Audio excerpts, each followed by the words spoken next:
All right, Daniel Latham. I am now in the battlefield district.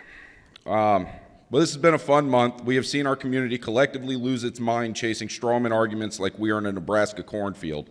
I have listened to our educators for the better part of 2 months tell all of us parents that their credentials trump our parental responsibilities, rights, and knowledge. Hitlerian book burning is not and never was an option or call to action, and it has become easier for all of you to argue this boogeyman than to address the very real concerns being raised by parents. I, nor any of the parents that I have spoken to, are interested in the destruction of books or censorship or banning of the titles in question. I do not endorse banning or censorship in any form. I believe these titles should be available in the public library and for sale so that parents who wish to expose their children to this material have that choice to do so. I don't believe that any written material should be banned or burned. But I also do not believe that all material should always be available to all people. Pornography is a legal medium, but I do not think that any of us think that it should be available at Chuck E. Cheese or the local daycare. The root of most of the issues that I have seen where the community and the schools are at odds all come back to one common cause.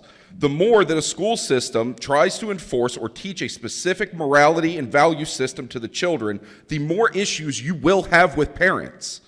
Our educators need to focus on reading, writing, math, science, and history. These are the things that we send our children to school to learn.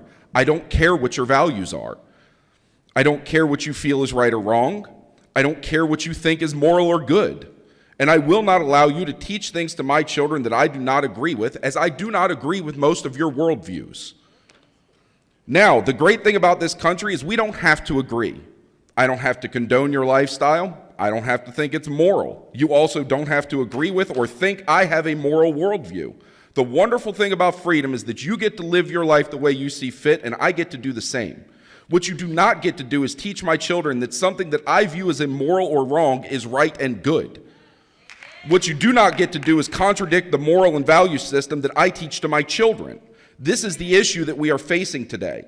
Half of the country does not agree with the accepted worldview of the Department of Education, and we will resist and actively work against any educator that chooses to teach worldview instead of primary education topics. These problems all go away if the school does not enter into morality arguments. I have listened to the arguments being offered in favor of the books, and the most common argument I am hearing is that this material is essential for explaining and introducing children to other lifestyles. While I can understand that argument and the want to broaden children's viewpoints, I would like to think that these communities can be explained without the use of graphic depictions of child abuse, exploitation, and rape. And if they cannot, I don't believe that they should be explained in schools. I have heard the argument that there is a process in place to remove questionable books.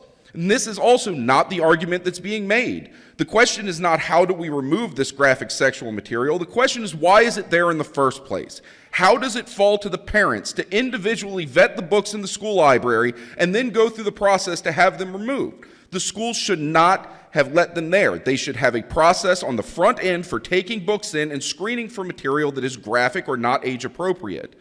And I have even heard the argument that I can put together a list of books that my child is not allowed to check out. This also does nothing to prevent children from browsing this material in the library on the shelves, and again, the parents should not be required to vet the library catalog. The schools are not responsible for teaching sexuality or gender theory to our children. My first grader last year should never have received a handout describing the 17 different types of family. The focus on these topics, as opposed to the basic educational subjects, is what has caused our standing in the world to plummet from a top 5 rank in all subjects 25 years ago to around 40th currently. These are our children. They are your students, but they are our children. You are not the parents, and you should not infringe upon the parental areas in these children's lives. Your degrees and tenure as teachers do not give you any more say over our children, and they are not valid rebuttals to our concerns as parents.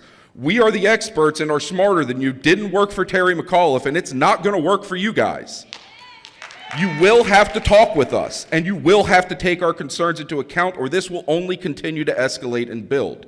I would like for our county to take the lead in being collaborative as opposed to just following suit with the surrounding states and counties and filing charges. The ball is in the court of the teachers and administration. We are ready and we are willing to have this conversation, but we are not going to be ignored or be silent.